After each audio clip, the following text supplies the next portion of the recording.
This morning, I'm going to start a new series on the last millennium.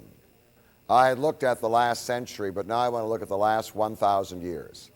And after all, we're starting not only a new century, we're starting a new millennium. And although the millennium theoretically begins in 2001, all people imagine it will begin on January 1st, 2000. And I hope the computers can handle it. All right, so I want to look at the last 1,000 years, and today I'm going to start with the beginning of the second millennium, and that is the rise and fall of the Muslim world, because 1,000 years ago, America as a political entity didn't exist, and Europe was just on its way up. And then next week I want to turn to the great development of the last 1,000 years. The rise of Europe and European culture to the point where it simply took over the world. And then I want to talk about perhaps one of the least discussed, but perhaps the most important development in the last 1,000 years.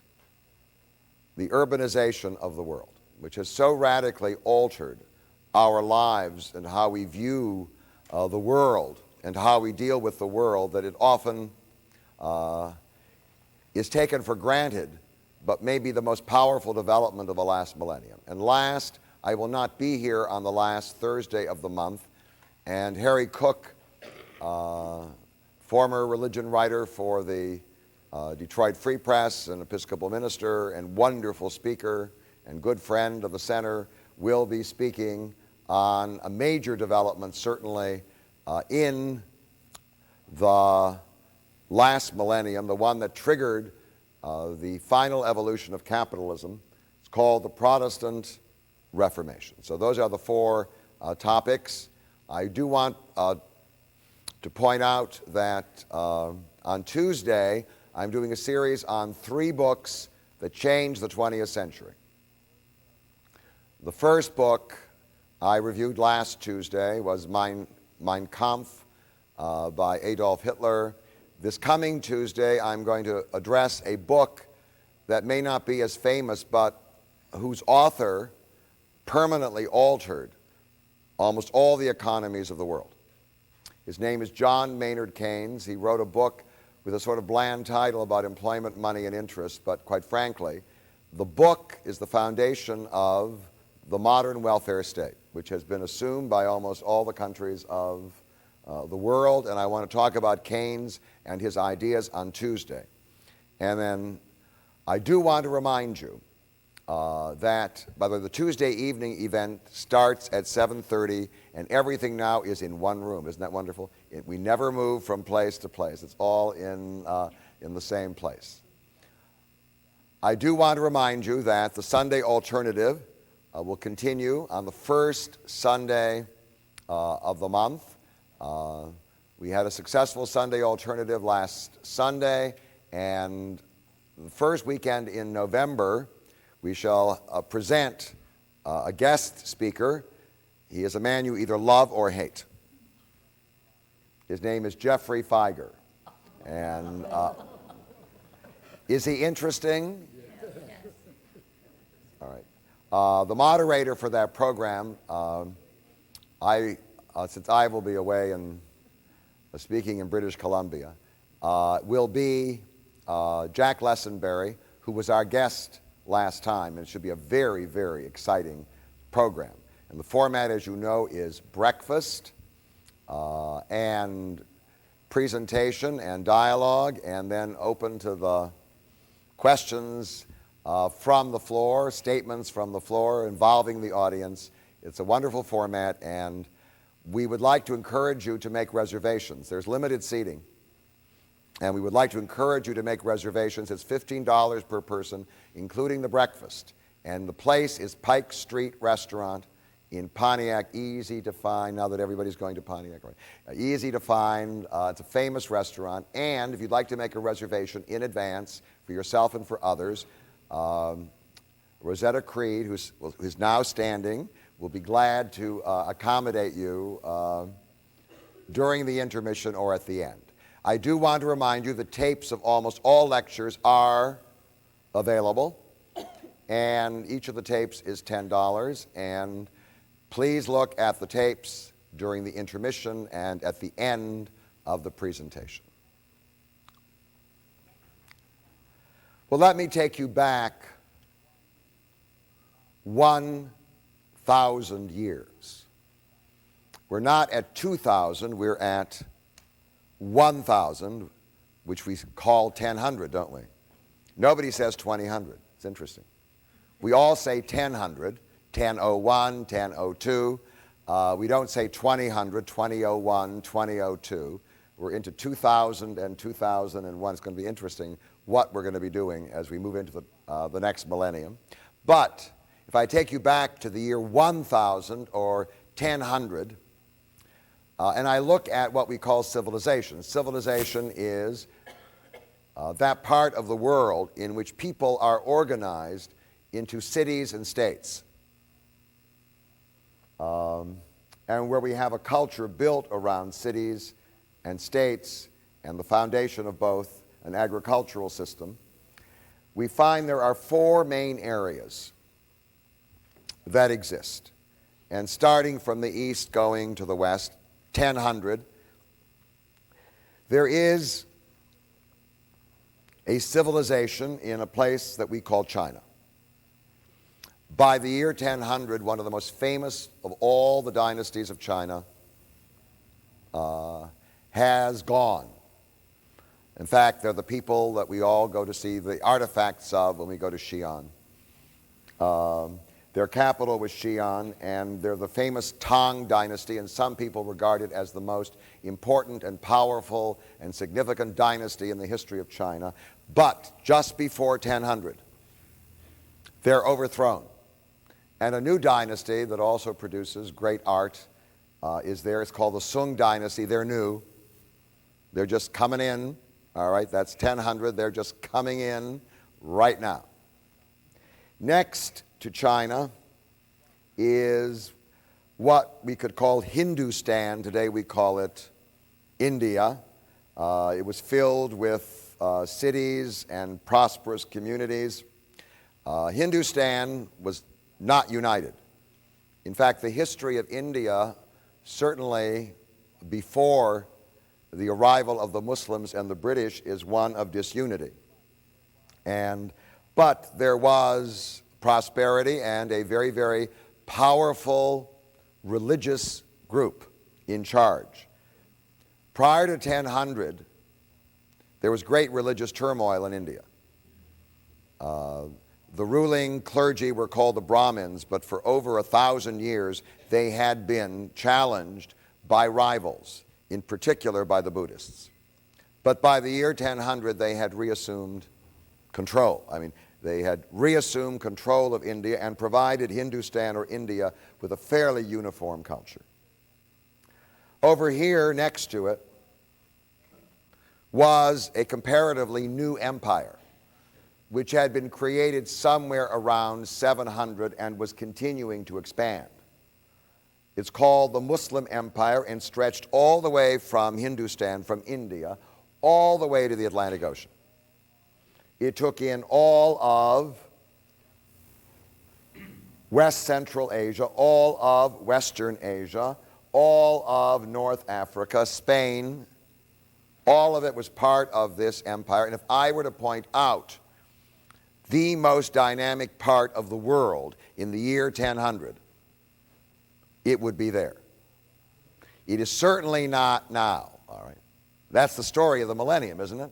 But if you're going to start at the beginning of the millennium, if you had a prognosticator giving a lecture for the Center for New Thinking in 999, do you understand? He most likely would talk about the great future of the Muslim world. That would be it. That's where it was. And then on the edge of it was Christian Europe. And Christian Europe in 1000 was not in good shape. Its agriculture was not good.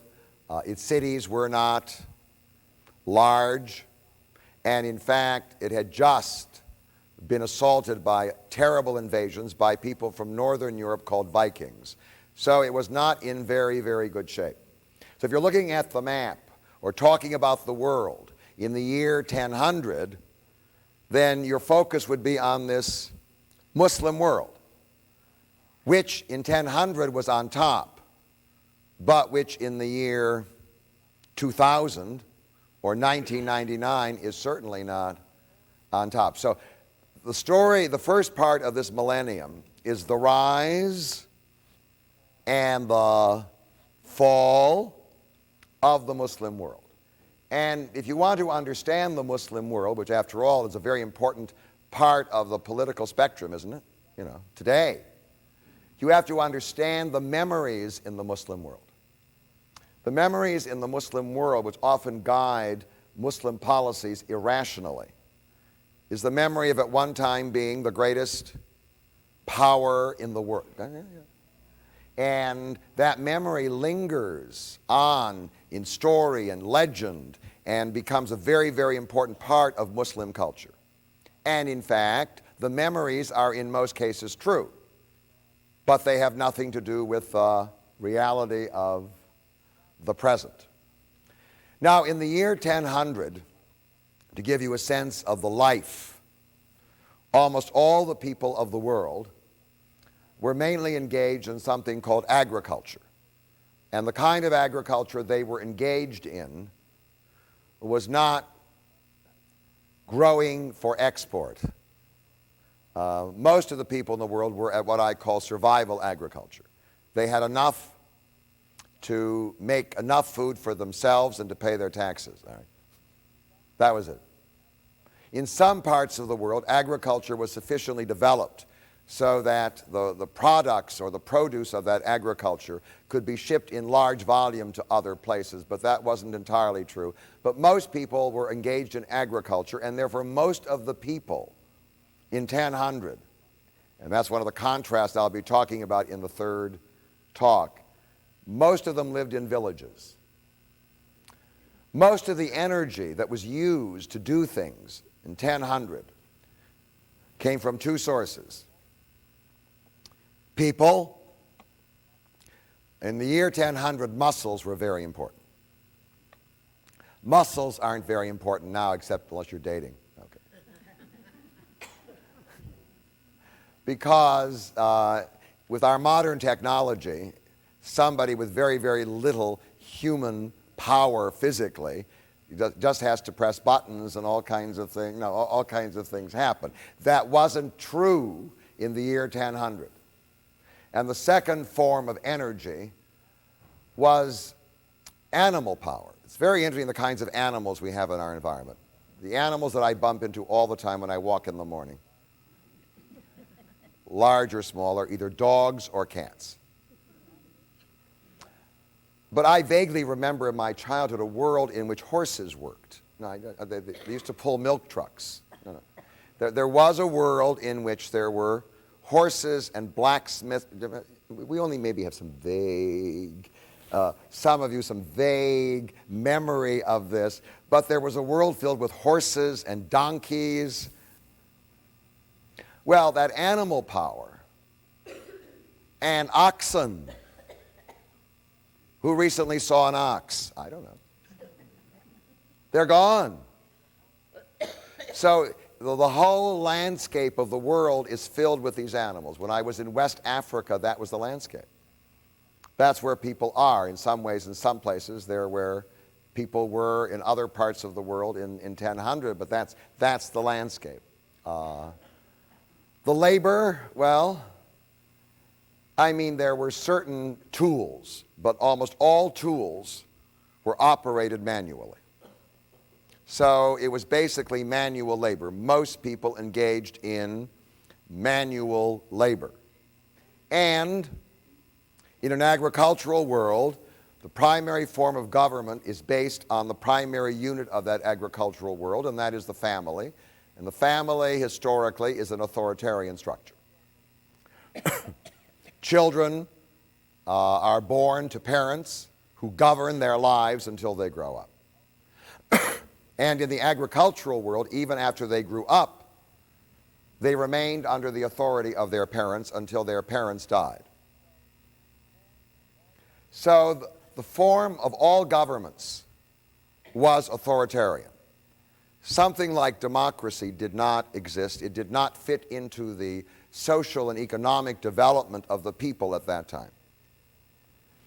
The people who instituted democracy in the second millennium was the middle class. And the middle class is still small in most, in most parts of the world.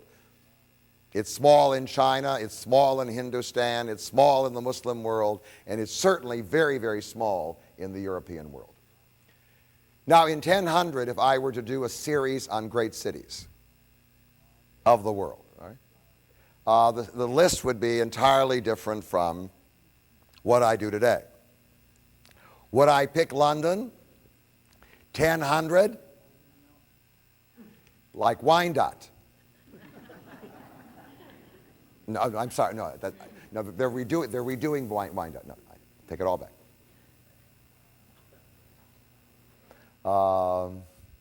Paris, a dump, little town on an island. Rome, it had shrunk. It was about 1/20th the size. 1/20th the size of what it was in imperial times. So all the cities we would normally do in the Great City series, wouldn't be available. Well, let me tell you the great cities. The great capital of the Sung Empire. I was there. It's now a dump. No, it's very interesting about cities. I hope it never happens to Detroit, because we're gonna make this city what? Rebuild itself and revive. But right here, right near the Yellow River, the Huanghe, is the capital of the Sung dynasty.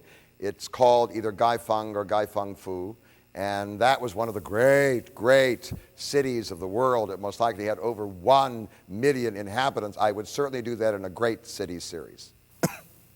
Another one would be Bukhara. Bukhara was on the great trade route between China and the Muslim world, which bypassed India. And it came through here, and in fact, that trade route, which had been instituted during the Han Dynasty at the beginning of the first millennium, was by the beginning of the second millennium, around 1000, very much in operation. And caravans and all the traffic was going back and forth. And one of the great cities of the world, which I visited 2 years ago, was the great emporium where caravans from the west came and stopped, and caravans from the east came and stopped, and then they what? Like Hong Kong, they exchanged. And that's Bukhara. Today, Bukhara, after 75 years of Soviet control, is sadly slightly exotic and a dump. No. All right, so Constantinople, if I were to pick the city of the Christian world that was the most magnificent, the richest and most magnificent, it would be right on the edge of the Muslim world. It would be down here. Today, interestingly enough, it's part of the Muslim world and is known as Istanbul, but then it was the great capital of the Byzantine or Eastern Empire, and of all the parts of Christian Europe, the part that was in the best condition was in the Balkans. Can you believe it? Not too far from Kosovo. Okay. If I were to pick another city, well, there are 3 cities. There are 3 great cities, and all of them were in the Muslim world. There was Damascus, which is in Syria, and which had been for over a century the capital of the Muslim world. But in 1000, the capital of the Muslim world was in Iraq, a city that we have bombed and which is now in terrible shape.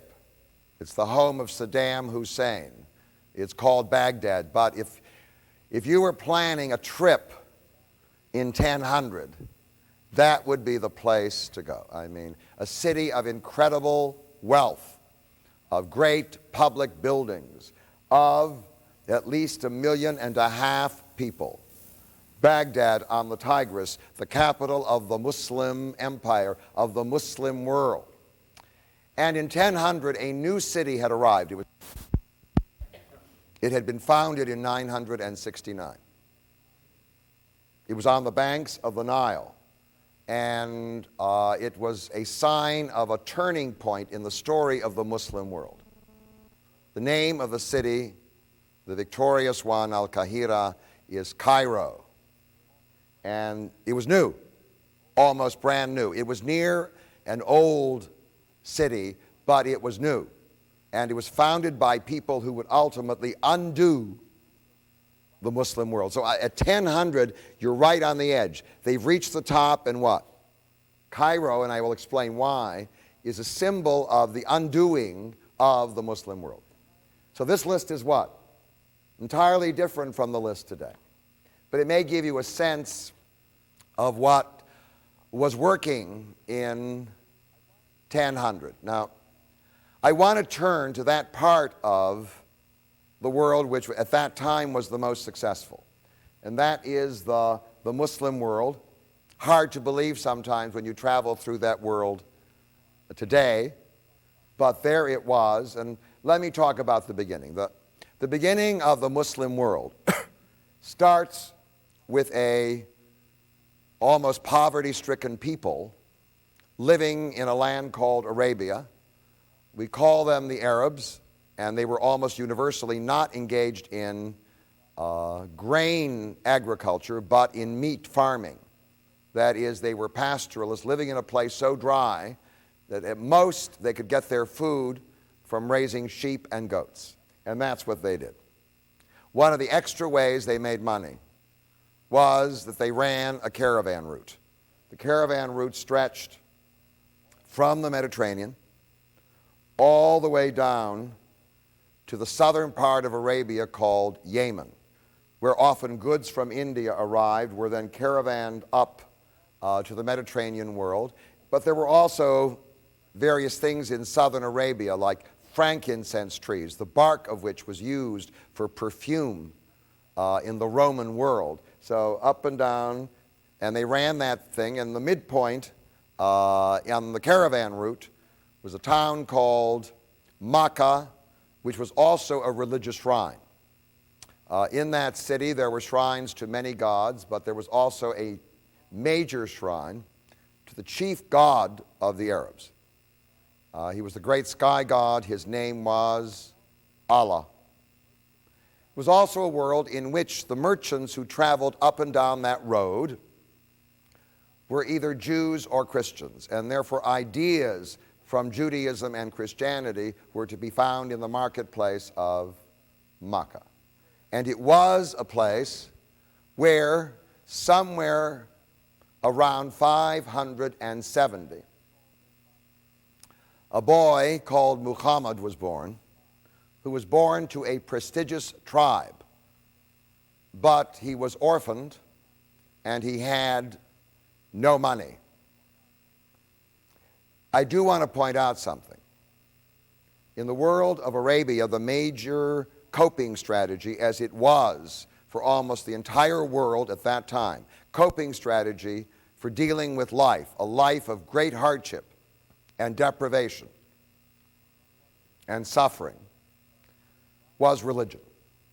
So the environment was an environment in which religious ideas are very strong. I mean, you have other kinds of environments, different from Mecca, where it's hard to get your message across if you're standing on a street corner. Las Vegas. I mention that because Las Vegas is a symbol of what's happening at the end of the second millennium. It's a different kind of culture. It's the culture of what? Of pleasure, right? Oh.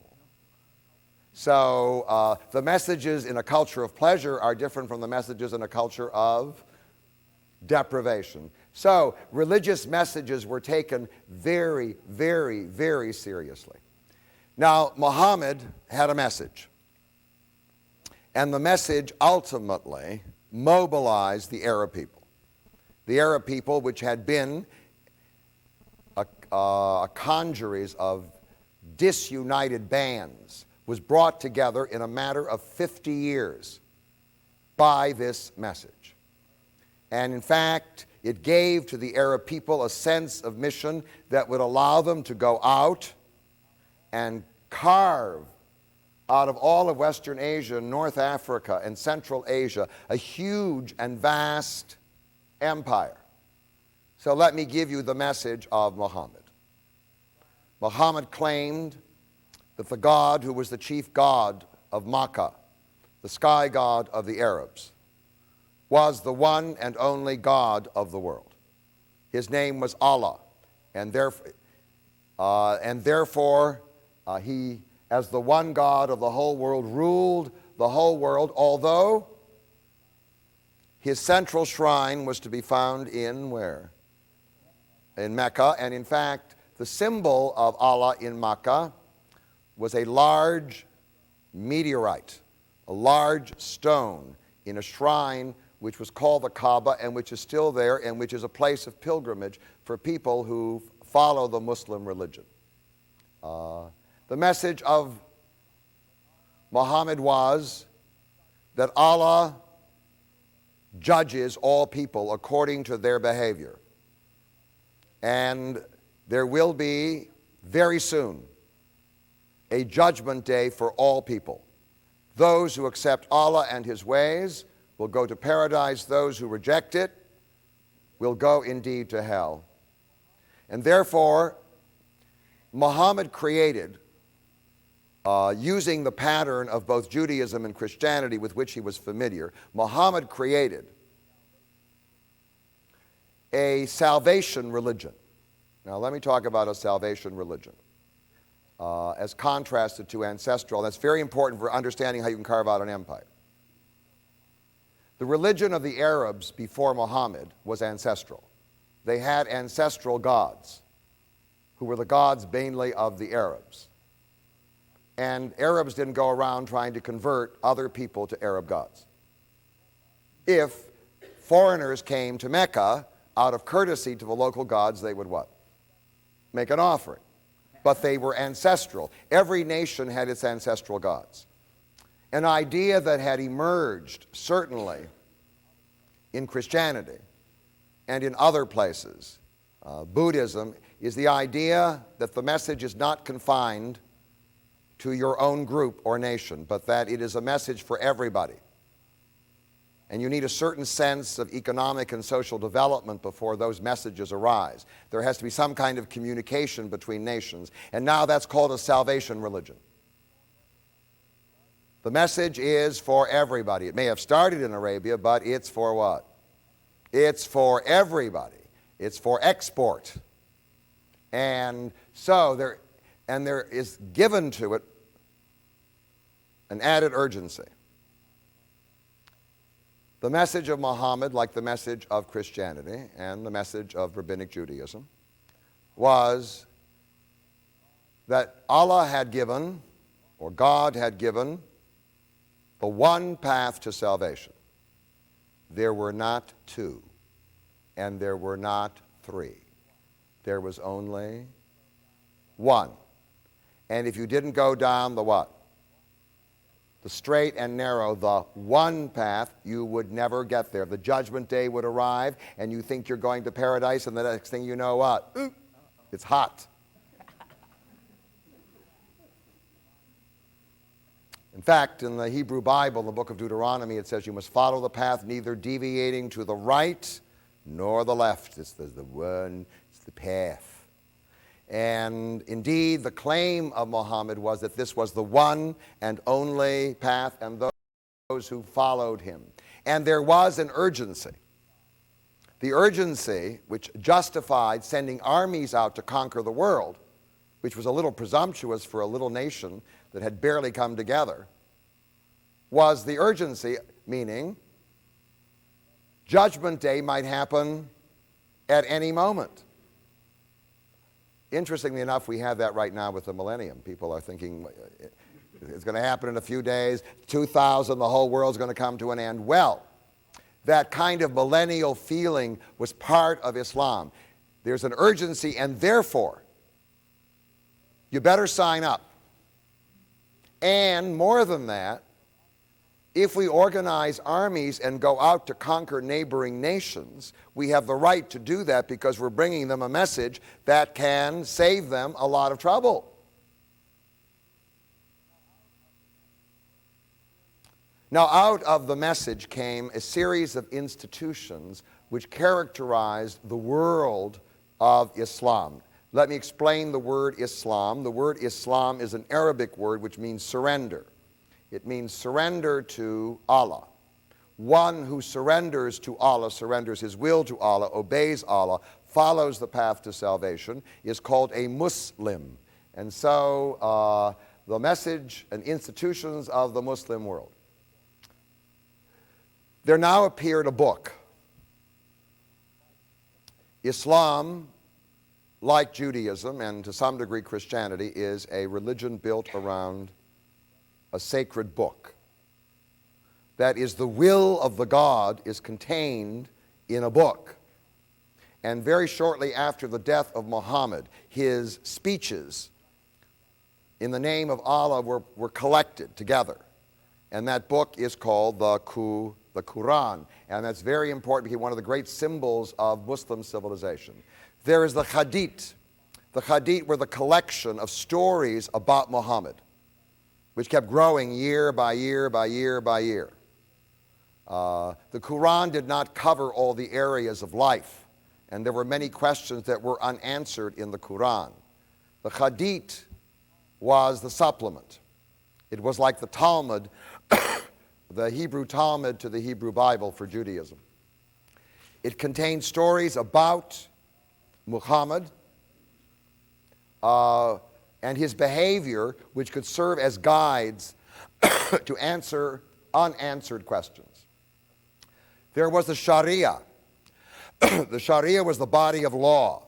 You went to the Quran, you went to the Hadith, and out of it came the law. The Sharia became the constitution of every Muslim land. If I was a Muslim king, the Sharia was my constitution, and I had to use it. We didn't vote on a constitution. Allah had given us that constitution. Also, there was the concept of the Ummah. The Ummah is the people. And this was the foundation of empire. Once you became a Muslim, being a Muslim was more important than being an Arab. Once you became a Muslim, you belonged to the people of Allah, called the Ummah. Now that's an interesting concept because it's a universal concept.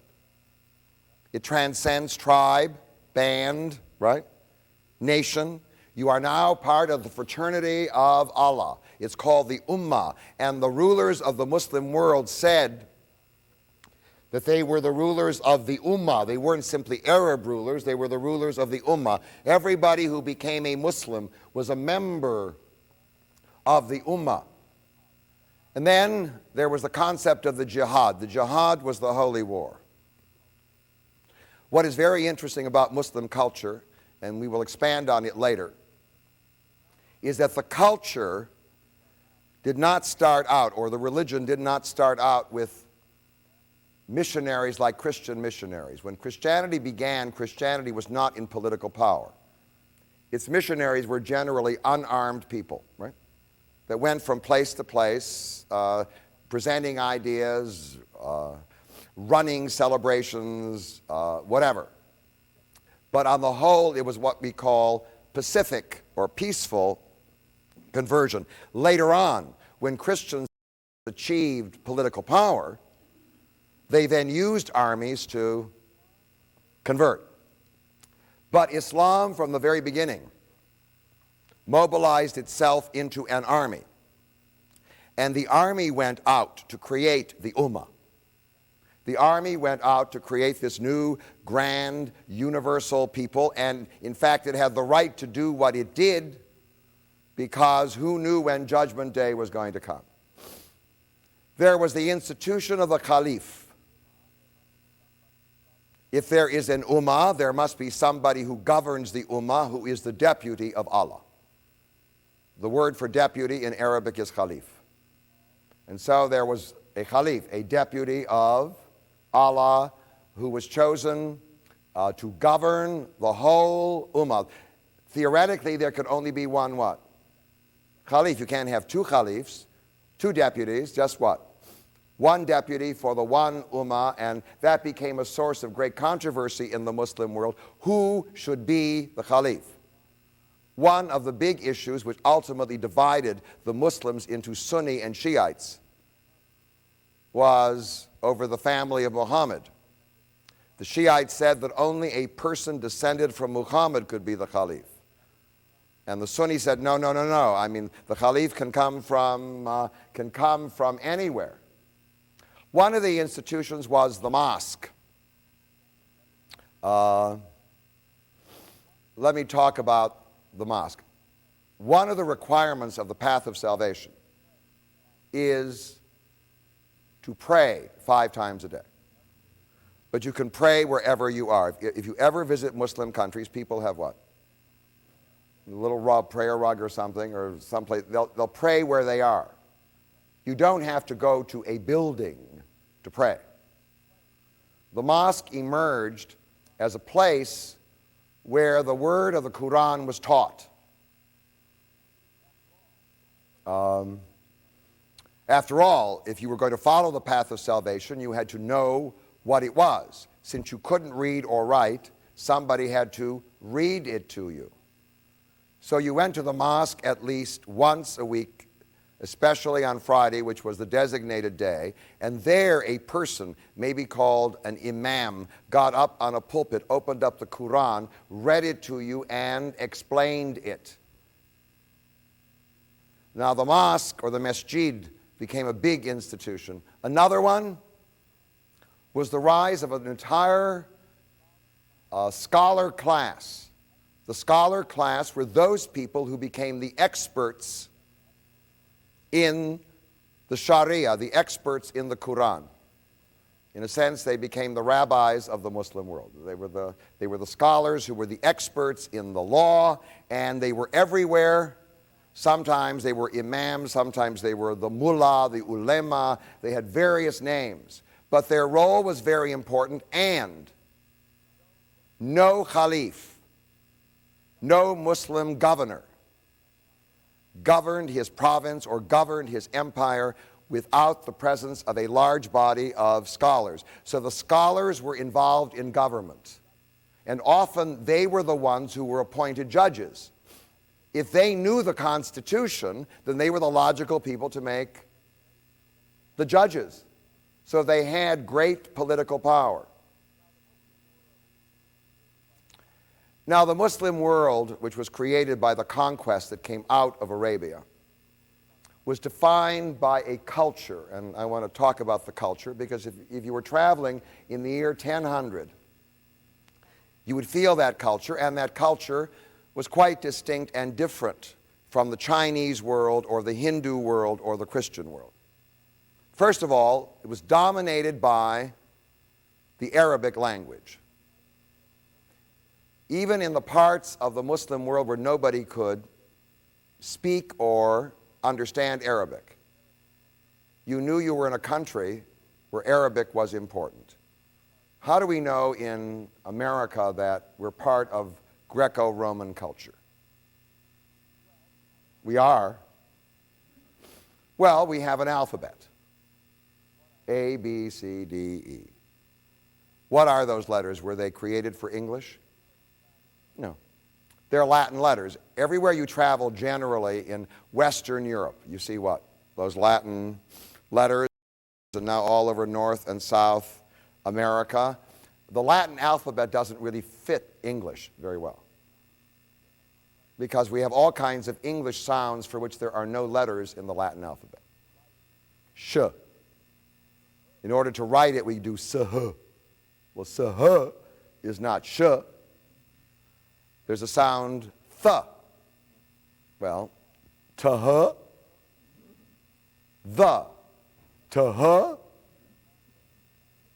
Well, we have to manufacture things. But the reason why we use it is because we're part of a cultural world. We are descended from the Greco-Roman world, and if we're part of that cultural world, we use that alphabet. Well, if you travel through the Muslim world, all over is Arabic writing, right? So I'm Persian. I've now been conquered by the Arabs. I am now a Muslim, and I'm now part of the Ummah. And now I write my Persian in Arab letters. Even today, if I go to Iran and I walk around, all the lettering is what? It's Arabic. Now, Persian as a language is so different from Arabic that trying to fit it into Arabic writing is not easy. But it is. Same was true of Turkish. The Turks became what? Muslims, so they try to fit Turkish into Arabic writing. Because Arabic writing was a symbol that you were part of the Muslim cultural world. And when Ataturk in Turkey wanted to separate his country from the Muslim world, he changed the alphabet. So now when you go to Turkey, you can read the signs because it's in Latin letters.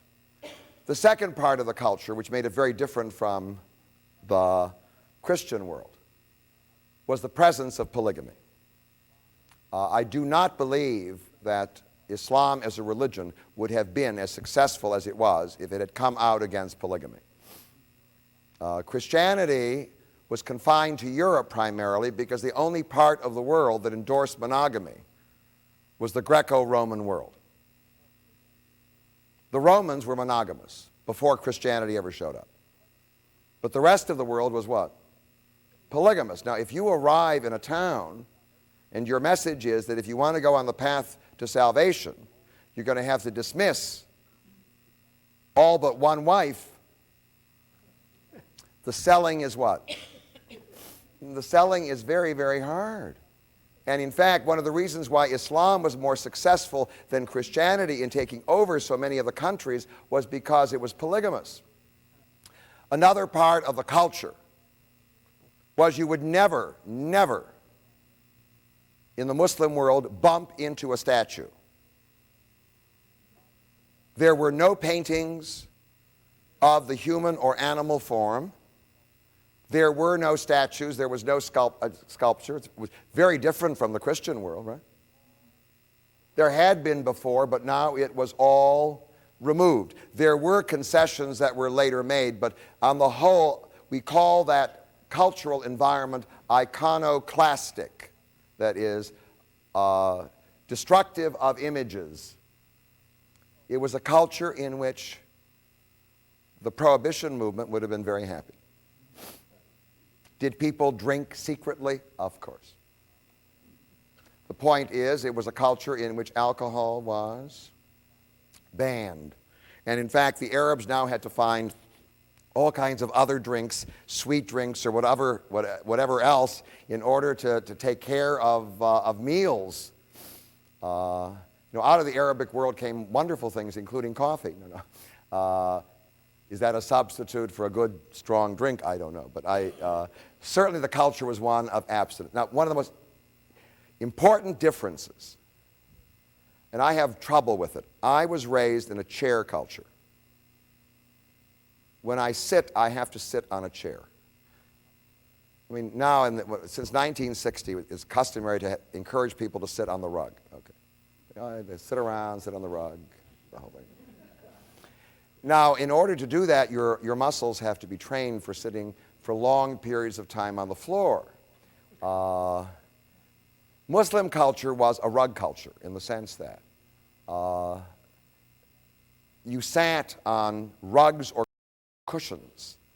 It wasn't what I call a chair and table culture. And everywhere you went in the Muslim world, that was part of the lifestyle. And often when I go there and I have to sit down in a traditional Muslim setting to eat, it's very hard for me to eat lying like this or sitting like this. I have to sit at the chair, but that's because I'm what? Raised in another kind of culture. And not only that, all the great buildings you walked into, one of the most stunning parts of the building were indeed the rugs and the cushions that embraced you as you enjoyed yourself. And of course, it was a culture in which religion remained the chief coping strategy of the people. Now, what's very important is to know why Islam was so successful. There were other religions with messages of salvation. Why was it that by 1000 this incredible empire had emerged, which 3 centuries before had not existed at all? Well, the first, and very important, is that Islam was a warrior culture. And in fact, from the very beginning, it encouraged the role of the warrior. The warrior was part of the jihad. The warrior was part of spreading the message. And therefore, from the very beginning, the military profession was very, very important. The military profession enabled Arab and later Muslim armies to go out and conquer many, many parts. The second was the message was simple.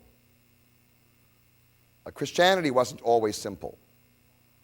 In Christianity, there were all these eternal arguments about one God in three, and the Trinity, and the relationship of the Father to the Son. Sometimes the message was not clear. But in Islam, it's what? Very clear.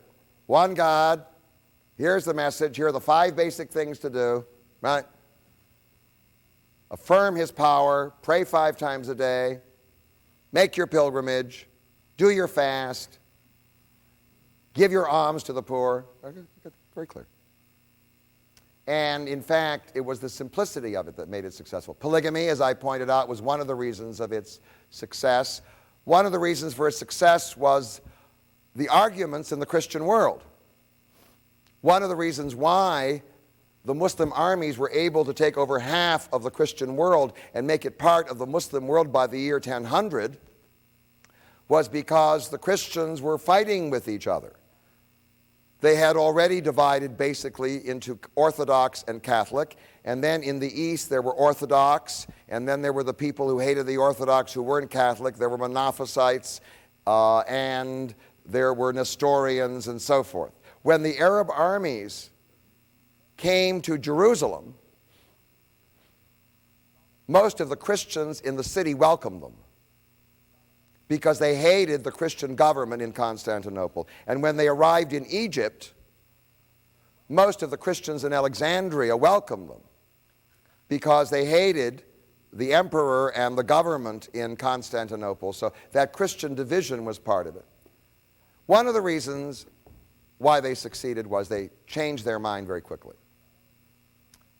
First strategy. You go, you conquer, you say to the people, you got 2 choices, convert or die. Well, that's fine if there are 20,000 Arabs and 20,000 conquered people. But if there are 2,000 Arabs and 100,000 conquered people, and you need the help of the conquered people, killing off the people you need is not rational. So very early already, the Muslim world made a decision. The decision was the following. If you are a pagan, you'll die if you don't accept. But if you are a Jew, a Christian, or a Zoroastrian, which covered almost everybody they conquered, you in some way still worship the one God, so you can stay alive and not convert so long as you pay a high tax. Oh. So one of the reasons for its success was its ability to include people into its empire without conversion. It provided extra revenue, and they needed all the talents of these people because the Arabs didn't have a managerial class. They had a warrior group, but they didn't have a managerial class. Now, let me point out what they conquered. They came out of the desert. Muhammad was born in 570. He died in 632. When he died, he had united all of Arabia. And then between 632 and 650, the Arab armies came out and they conquered all of Syria, Jordan, Israel and Lebanon, and Iraq. All right? And then by the year 700, they had conquered all of Iran, all of Persia, Afghanistan, part of what today is Pakistan, and all of Central Asia, including the wealthy city of Bukhara. And then, during the same period of time, from 650 to 700, they took Egypt, what today is Libya, almost all of North Africa to the Straits of Gibraltar. And between 700 and 750, they took Spain, and they entered into parts of India. And then, and you can't see all of it on the map, starting in the 9th century, before 1000, starting in the 9th century, they crossed the Sahara and entered into West Africa. And there they converted thousands and thousands of people. So from 630 until about 900, it's a short period of time when you think of it. If you think of the growth of the Roman Empire, this huge empire was created, and the Ummah now stood. Now, the first big question was, having conquered all this land, how do we keep it together? The Arabs had no practice in management. The first successful dynasty of Arab kings or Muslim kings are called the Umayyads. The Umayyads, ironically, opposed Muhammad while he was alive. And after he died, they were cousins of his. They became his best friends. That often happens, by the way. They became his best friends, and what was infuriating to members of his family and to those who were close to him was that they achieved political power, and Muawiyah, who was the leader of the Umayyad family, chose a place to be his capital which was significant. The first capital of the Muslim empire was down here in Arabia called Medina. Medina is north of Makkah. It was a place where Muhammad had lived. But it was way out of central control. It wasn't the place to run this empire. So Damascus seemed to be right in the middle. It was a city that was large, rich, and had many, many people available for managerial purposes. And it was there that the capital rested from somewhere around 660 until 740. And then in 740, the opponents of the Umayyads rose up in a rebellion, which started in Iraq. And then they chose a second place, which was better. Given all the conquest, it seemed to be right in the middle. It was on the Tigris River. It's called Baghdad. But the area around Baghdad was filled at that time with Persians. And now that change was to affect the whole culture of the Muslim world, actually for the better, because Persian culture was an old and established culture, and mixing it with Arab culture to produce a new kind of Muslim culture turned out to be very, very important. Now, the people who lived in Baghdad were descended from a man called Abbas. You can see the word Abba in it, Abba meaning Papa. And they were called and are still called the Abbasid dynasty. Now, Once they moved the capital to Baghdad in 740, the Caliph lived in Baghdad, and changes occurred in the empire, which added to its strength and made it so powerful that by 1000, indeed, there it was, this shining example of power in the year 1000. Wealth. Once the Arabs settled down as the conquerors, once the Ummah had been created, you have to understand what this meant economically. All right. You now had a single administration that went all the way from India to Spain. It now meant that if you were a merchant, you could travel freely and easily from where? From Baghdad to Fustat, from Fustat to Karwan in Tunisia, from Karwan all the way to Spain, all the way. And indeed, trade, instead of being confined to small national areas, now freely flowed because there were no national boundaries over a large and vast area, and that was productive of wealth. 2, the growth of wealth improved the cities. Large numbers of people left the farms. They now moved to cities, and now the cities grew. The largest cities in the world were in the Muslim world around 1000. I mean, there was Kaifang and Bukhara, there was Baghdad, there was Damascus. Cairo was not to emerge until 969. There was Karwan in Tunisia. The largest city, most likely in the world, was a Muslim city in Spain that many of us as tourists go to. It's called Cordova. Cordova was not a Spanish city in the sense that it was a Latin city. It was an Arab city. And it was a city of incredible convenience. It had paved streets, it had sewers, it had street lighting. It was, in its day, in its heyday, a wonderful example of the wealth of the Muslim world. There was Persianization, so let me try to describe the Persianization. The Persians found the Arabs to be country bumpkins. They had a long history of civilization. Their king of kings lived in absolute luxury.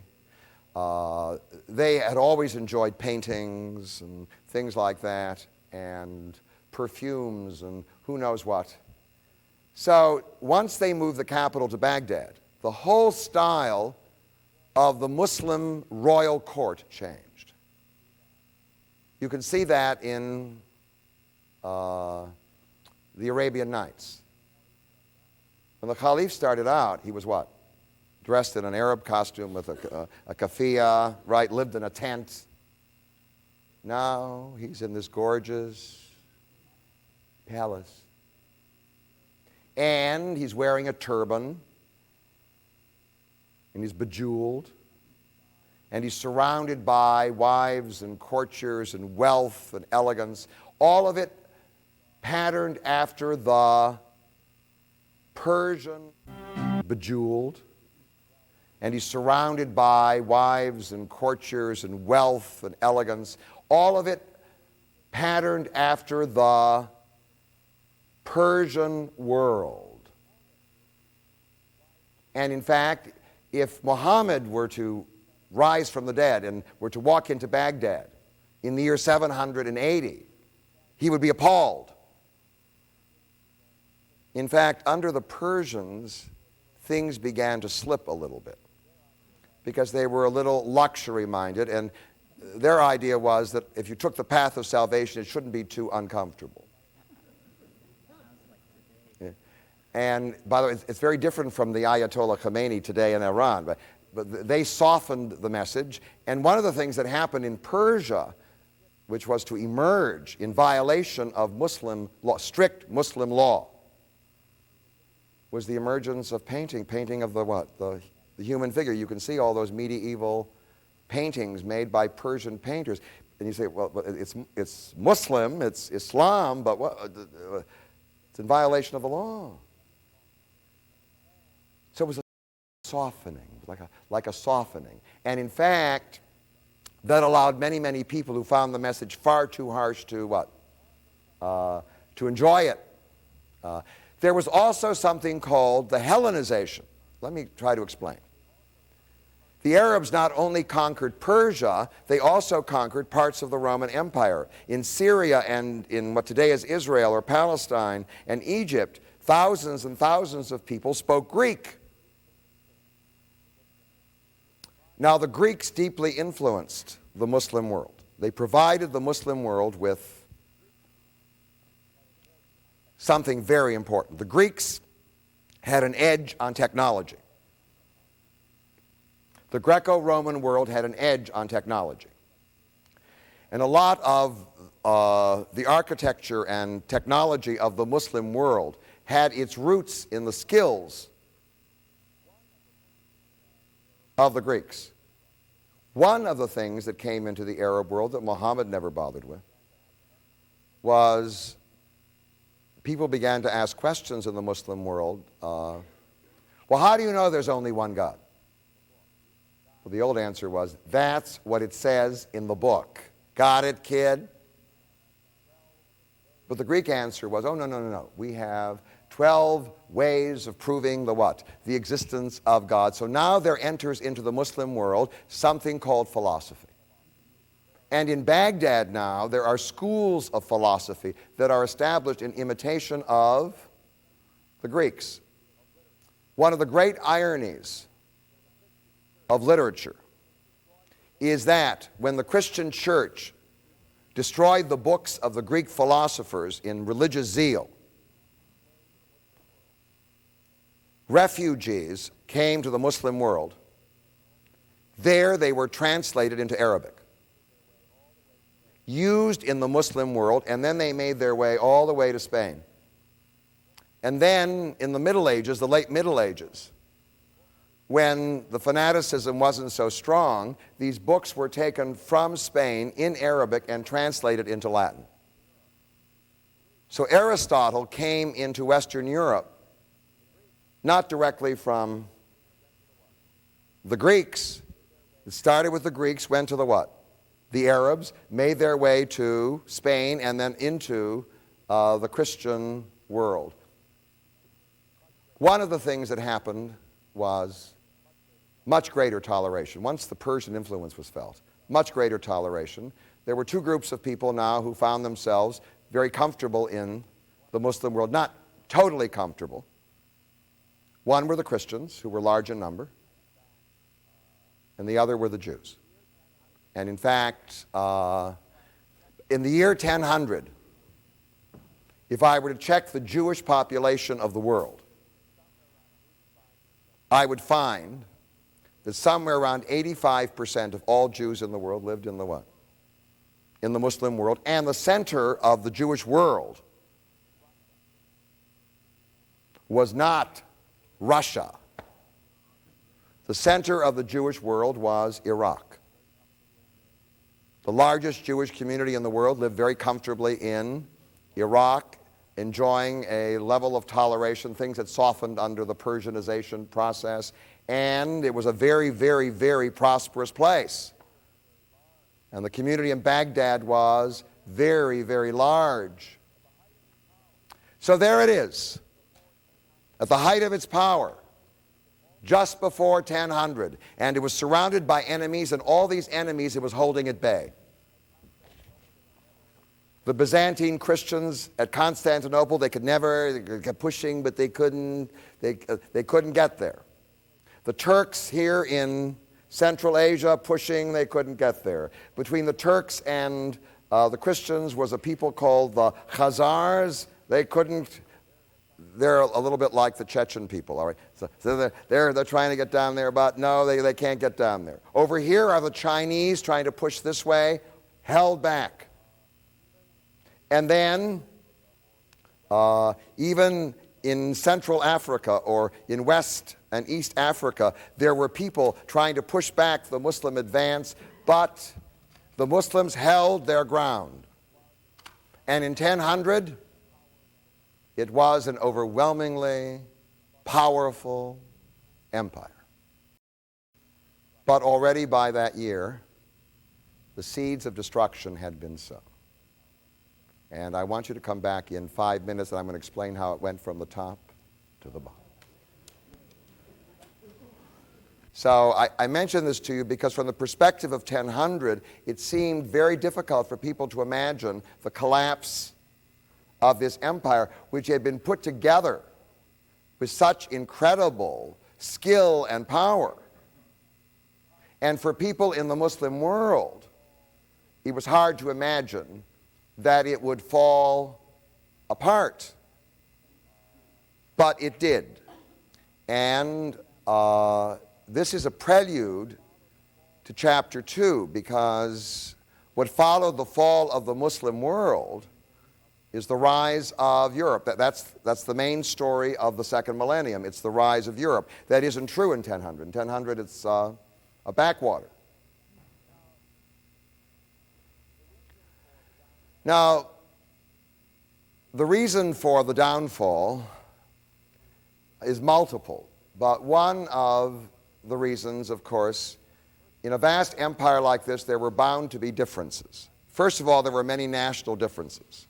The Arabs didn't like the Persians didn't like the Arabs, the Barbars didn't like the Arabs didn't like the Barbars. I mean, there were all these conflicts, ethnic conflicts, and although you could tell them we were all part of one ummah, that didn't seem to take care of old ethnic hostilities, and so there were all these divisions. There was the division concerning religion. There were those people who liked the softening process, and there were those people who thought Islam had been betrayed. There were many people, certainly living in non-urban areas, who felt that what was going on in Baghdad was the corruption of the faith. And then there was this division I alluded to before. That was the division between Sunni and Shiite, which had been held under control up until 1000, almost up until 1000. But that controversy got out of hand. It was the controversy over who should be the Caliph. The Shiites did not recognize the Caliph in Baghdad, although they generally obeyed all the laws and paid their taxes. All right? But among themselves, they regarded the Caliph as illegitimate. And all that would be needed would be for some ambitious governor of some province in the empire to embrace the Shiite cause and then to organize an army to march on the center. And in fact, to some degree, that's what happened. Over here in Tunisia, a religious teacher who was a Shiite and who claimed descent from Fatima, the daughter of Muhammad. Muhammad had no sons. He had a daughter, Fatima, and a son-in-law named Ali. So the family is called Fatimid. You'll see the word F-A-T-I-M-I-D, the Fatimids. Persuaded a local governor to raise the standard of rebellion. And he was encouraged to do that because previously the same thing had happened in Spain. And in Spain, the governor proclaimed himself ultimately Caliph. And in fact, the only way that Baghdad could enforce it would be to march through North Africa, but that became impossible because in the end, in Tunisia, somebody rose up and a rebellion called the Fatimid Rebellion began. And the army of the Fatimids swept all the way across Africa, and they reached Egypt. And there was the battle in 969. That is 31 years before the end of the first millennium. In 969, the armies of the Caliph in Baghdad were defeated. And Egypt fell under the control of the Fatimids, who now controlled all the area virtually from Morocco to Palestine or Israel, or they were right on the edge of Baghdad. And then the leader of the Fatimids proclaimed himself, or was proclaimed, the Caliph. And in order to be the Caliph, he had to have a capital. Now, the best place to have a capital in Egypt, I mean, he could have had the capital over here, but it was very clear that if he went back to Tunisia, he'd be away from the major scene. Egypt was the largest territory he had conquered in terms of people and wealth. So he wanted to stay there. So he was hoping to push the battle forward onto Baghdad. The place to have a capital in Egypt is where the Nile breaks up into its mouths. It's called the Delta. And that's where the old kingdom of Egypt had its capital. It's called in Greek Memphis. And Memphis is on the west bank of the Nile. And, or, as the river goes down, the left bank. And that's the bank on which the pyramids of Giza are. Giza's right near Memphis. Memphis was the Greek name for the town. Now, right across from Memphis, a fortress had been built going all the way back to Greek times when the Greeks conquered Egypt. And when the Arabs conquered Egypt, they built a fort there because it was a good place to build a fort. And they called it Fostat. But when the Fatimids arrived, they felt that was the best place. Like the Arabs, they did not build the town on the river. They didn't. They weren't into water, into the sea. No, I mean they weren't. No, what I mean by that is they weren't into watercraft. That wasn't where they were. They built the city up against a large escarpment, a rock, which would provide adequate defense. So the heart of old Cairo is not on the river. It's farther from the river, and there, to celebrate their victory, they built the city, Al-Qahira, Cairo. And within a few years, by the year 1000, it had become one of the largest cities in the world. They brought all kinds of people. It was a city built by decree. And what they wanted to do, if Sachs is enlarging, no, if Neiman's enlarging, then what? Sachs has to enlarge. So if Baghdad has this huge palace, then what? Cairo's got to have a bigger one. And so now there were two rival caliphs, one in Baghdad, who claimed he was legitimate. He was Sunni. One in Cairo who claimed he was legitimate, and he was Shiite. And now a war started. A war started between, but actually there were three caliphs, because I mentioned this to you just before. In Spain, there had been a rebellion. And in the 10th century,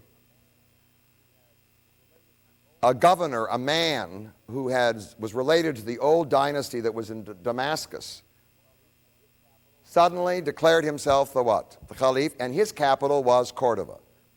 And in Cordova, he also had to do what?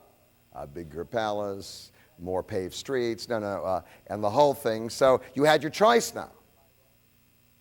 Baghdad, Cairo, Cordova.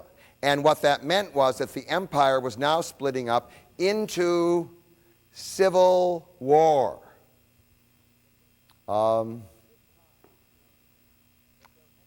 it was at this time that there entered into the picture, as the civil war was going on, a new people.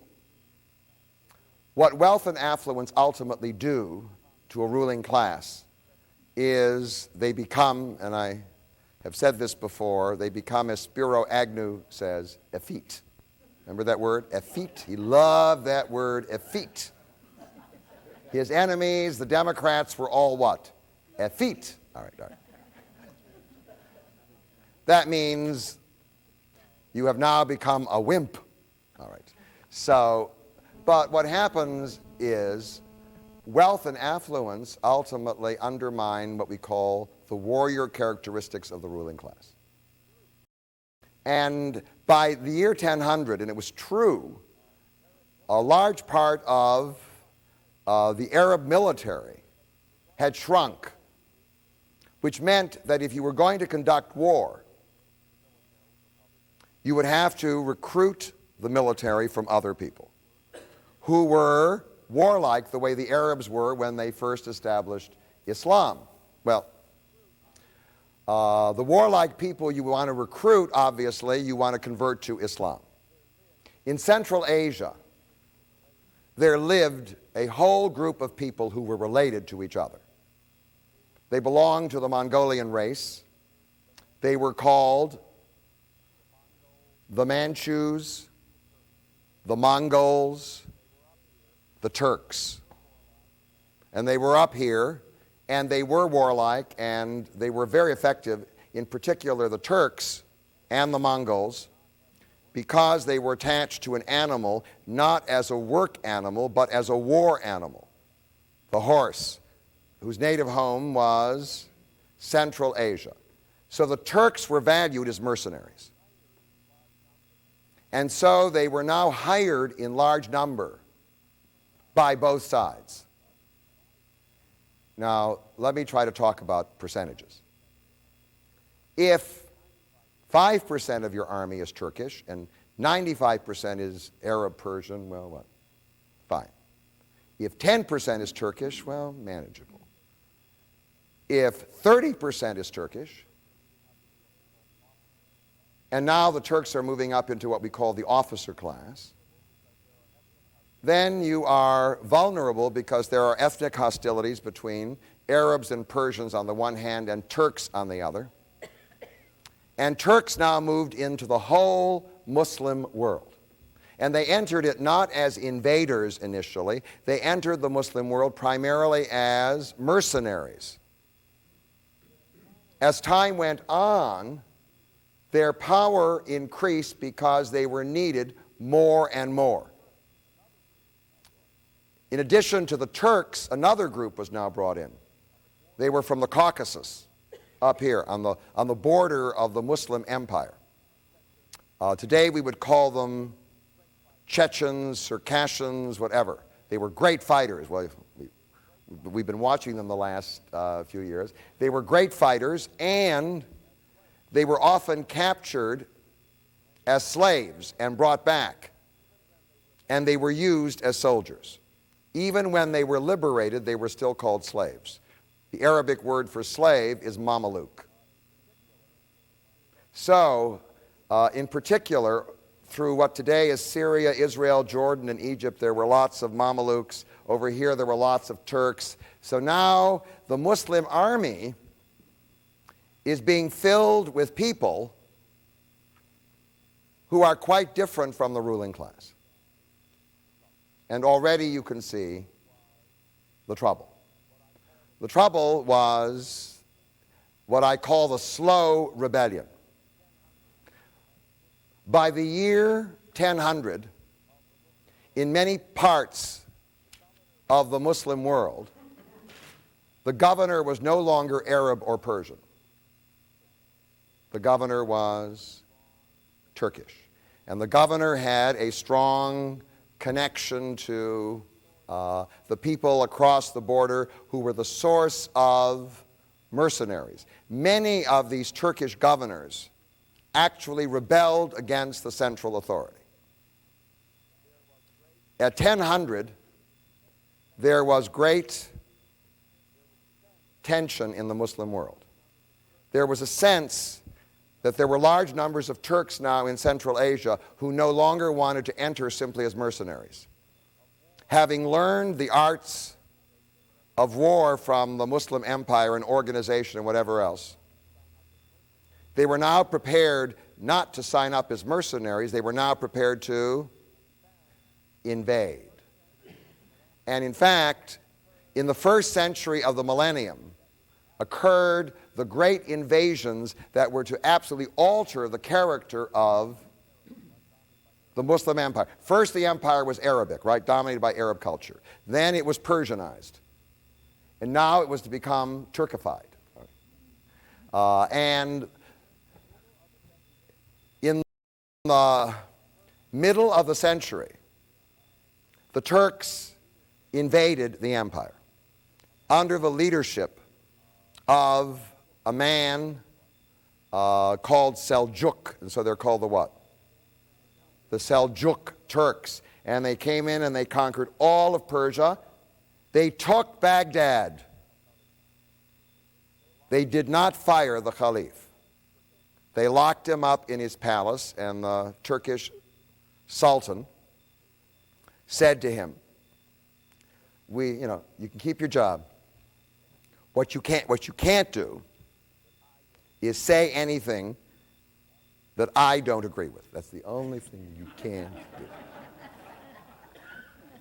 Other than that, you're free. Have a party, have a dinner, invite anybody over you want to. That's the only condition. So now, the great ruler of the Muslim world, at least of the eastern part of it, the Caliph in Baghdad, is under Turkish control. And then, at the end of the 11th century, only some 76 years after the beginning of the second millennium, the Turkish army accomplished what the Muslim armies were not able to accomplish. The Turkish armies invaded what today is Turkey, which had been held by the Eastern Christians against the Arabs for several centuries. They invaded, and they defeated a combined army of Greeks and Armenians at Manzikert and wiped them out almost. They suffered severe losses. But what it did was it opened all of Anatolia, what today is Turkey, to their occupation, and they moved in and they came to the very gates of Constantinople. So on the surface it looked like a Muslim victory, but in reality it was a sign of the beginning of the sometimes things look healthy, but really what? They cover up a kind of decay. It was the beginning of the decay because the Turkish intrusion undermined the central authority and the management of the empire. And now there weren't just Fatimids, there were what? There were Turks in the picture, and the Turks took over, for all practical purposes, the eastern part of the empire. Now, the Turks brought with them a change that you'll see all over the Muslim world. When Eastern religion became something interesting in the 1960s in America, I was invited to co-officiate at a wedding for somebody I had known growing up. And he was marrying a woman who she was born Jewish, but she was now a Sufi. Sufi, S-U-F-I. Have you all heard of the word Sufi? You may have heard the word, not heard the word and don't know what a Sufi is and never have bumped into a Sufi. All right. The Sufis as a movement grew in strength under the Turks. It was very, very important to the Turks. What is a Sufi? Well, strict Islam forbade Sufis. A Sufi is a person who claims he can make direct contact with a God or with Allah through a mystical, trance-like experience. Often it was induced by playing music, dancing, whatever it was. Now, according to strict Islam, the only way to contact Allah is through a book called the Quran. Anybody who tries to do something else is violating the law. But if you're running a big empire and trying to accommodate all these people, now the Turks are in charge. The Turks came from a culture which featured a religious figure called a shaman. A shaman is a Sufi. A shaman is a mystic who goes into a trance and speaks to the spirit world. They weren't prepared to become Muslims unless they could also have Sufis. And since they were in charge, the law now bent to what? Accommodate them. And now all over the Muslim world, I mean everywhere, these mystics appear. And in fact, They organized ashrams. That isn't the word they use, but just to give you an idea. They were like ashrams, and now people went to the ashram and they spent time with the Sufi, and one person belonged to ashram 1 and Sufi 1. Some people belonged to ashram 2 and Sufi 2. The coming of the Turks in some ways radically altered the character and nature of Islam in this empire. It was a significant change, and it was a reflection now of Turkish power. The Turks were now the major force in the Muslim world. And in fact, although the Muslim world was beginning to decay internally, on the surface it looked healthy. For instance, by 1150, the Turks not only were at the gates of Constantinople, the Turks, having taken also eastern Iran, which is Afghanistan, then invaded India. And they took almost all of India. They conquered almost all of India. Well, if you're looking at the picture, you say, boy, this thing is what? Is expanding. The only place where they're being pushed down is over here in the west in Spain, where Christians in the north of Spain are pushing the Muslims south. But elsewhere, to take all of India, and they created a Turkish capital for India, which is still there. It's called Delhi. D-E-L-H-I.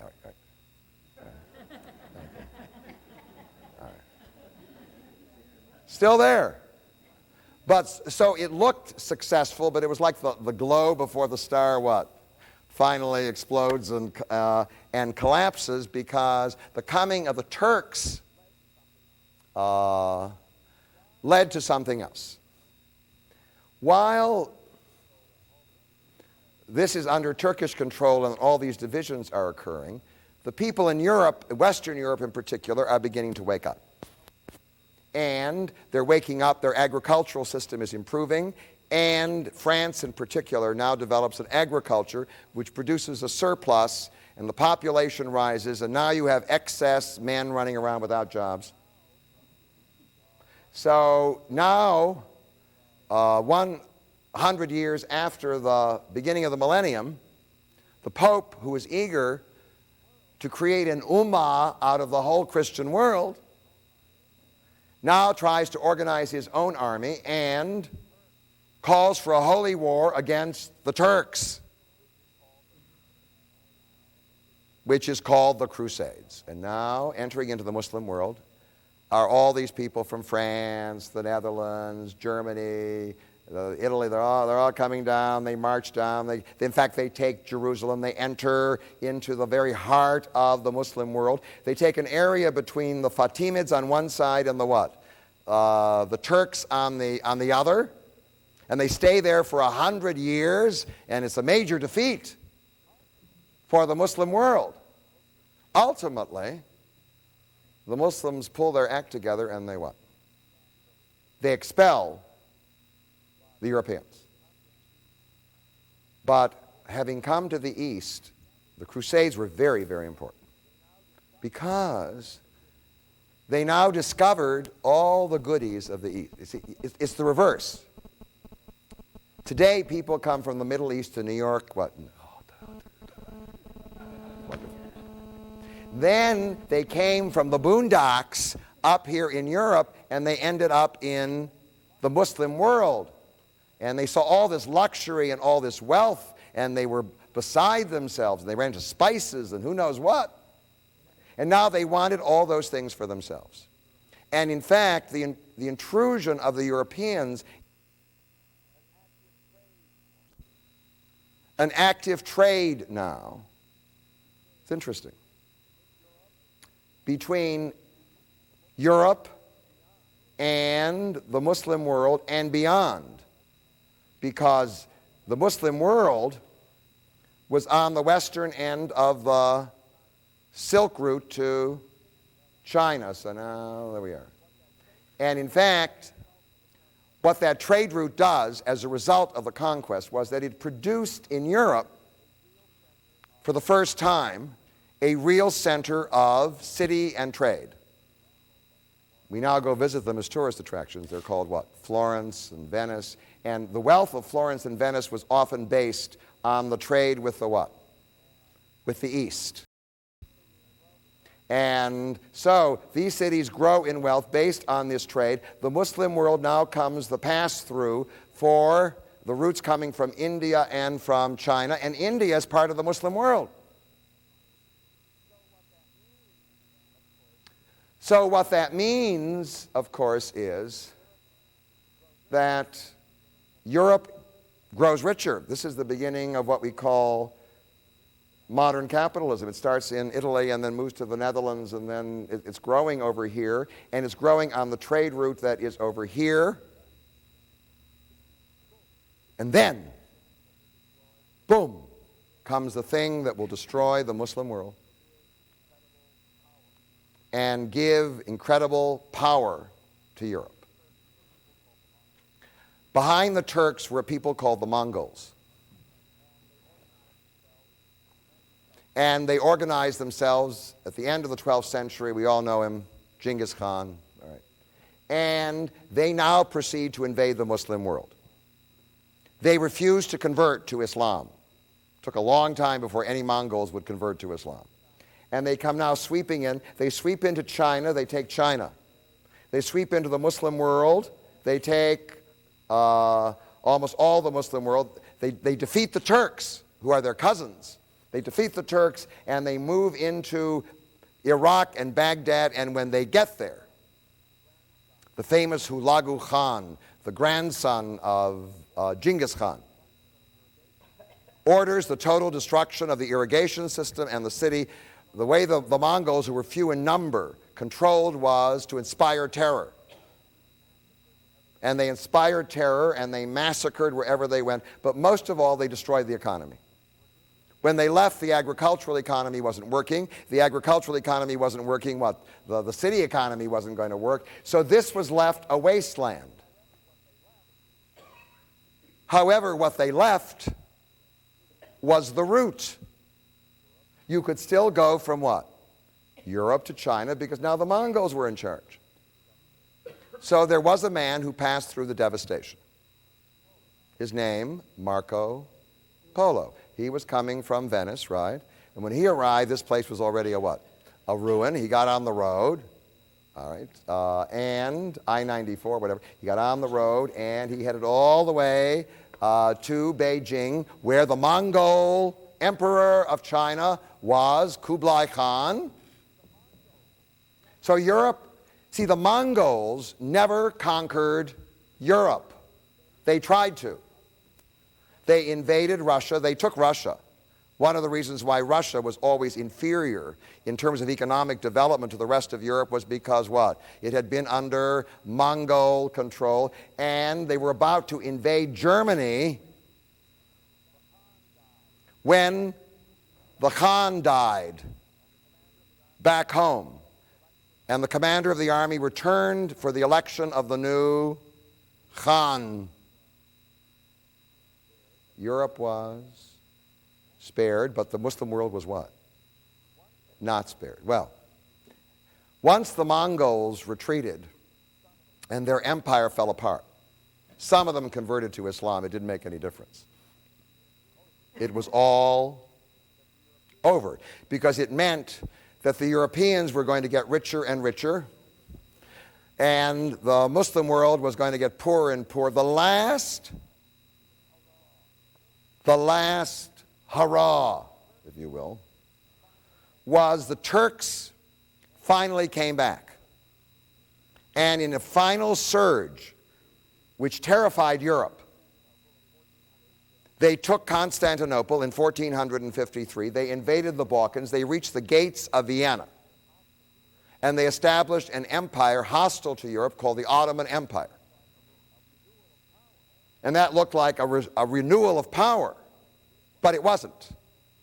All that it did was it cut off the trade route between Europe and China and India. And now the Europeans needed to do what? They needed to find another route. So they did. They became experts now in the technology of navigation, and they got ships into the ocean, and they went around Africa, and they came to India and China. They bypassed the whole Muslim world, which now meant it was economically irrelevant. By the 19th century, it was what? Gone. All the Europeans now had to do was to get into their ships or whatever and come, and they brought with them, of course, the technology that had now developed in Western Europe. So that leads to the question, a very important question. Here is the Muslim world. It has all this wealth, and it has a rising middle class, because the wealth produces a rising middle class. The rising middle class in Europe, which started in Italy and then shifted to the Netherlands and then moved all over, the rising middle class in Europe allied itself with the beginnings of science and what we call machine technology. And without their investment and support, it would never have come to pass. Well, why didn't the middle class in the Muslim world do the same? Had they done the same, they would have provided the Muslim world with a technology which would have made it impossible for the others to invade and take over. Well, I don't think the answer is difficult to come by. Had the Mongols not invaded, had they not destroyed the heart of the Muslim world, had the cities been left intact, had the middle class been allowed to be substantial, then it's quite possible they might have allied themselves with those forces. After all, there were Greek influences in that Muslim world which I described. But the Mongol invasion created such devastation that what it did to the Muslim world was it destroyed all optimism. And now what's settled over the Muslim world is something that we often associate with Islam. It wasn't necessarily so in the 9th and 10th and 11th century. It's the way people cope with disaster which they cannot avoid. It's called Kismet. Kismet is the fates. What will be, will be. I mean, that's how you cope with disaster. Well, that's what will be. And in fact, that mood is totally antithetical to the development of any kind of modern economy. You can't develop a modern economy with that kind of a mood. And that mood now became pervasive in the Muslim world, and it was reinforced by religion, which said that whatever happens to us is the will of Allah, so that's where it is. And the Europeans spared the Mongol conquest. Now begin to organize to the point where in the 19th century they now arrive in the Muslim world and they take it all apart. They take it all. The British take what? British take India. The French take most of North Africa and West Africa. The British take Egypt and the Sudan. And then, after the First World War, the French take Syria, the British take Palestine and Jordan, the British take Iraq. Iran remains theoretically independent, but very much under British control. And thus, what in 1000 appeared to be the what? The up and coming.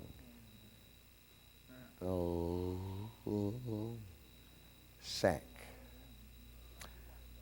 Now, I do want to say something about success. The success of the Muslim world initially depended on warriors, the military, no doubt about it.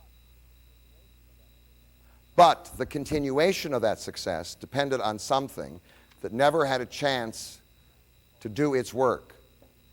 It's called the middle class. And when the English and French arrived in the Muslim world, what basically didn't exist to any great extent, to any significant extent, was a powerful and significant middle class, and what existed in Europe was a powerful and significant middle class. Stories about warriors are always more interesting. But the work of the middle class is sometimes slow and plodding, but without their intervention, what? No success. Do you see the rise and fall? Are you now ready for the rise of Europe itself to power in this millennium? The most striking and important development. And I thank you very, very much for your attention.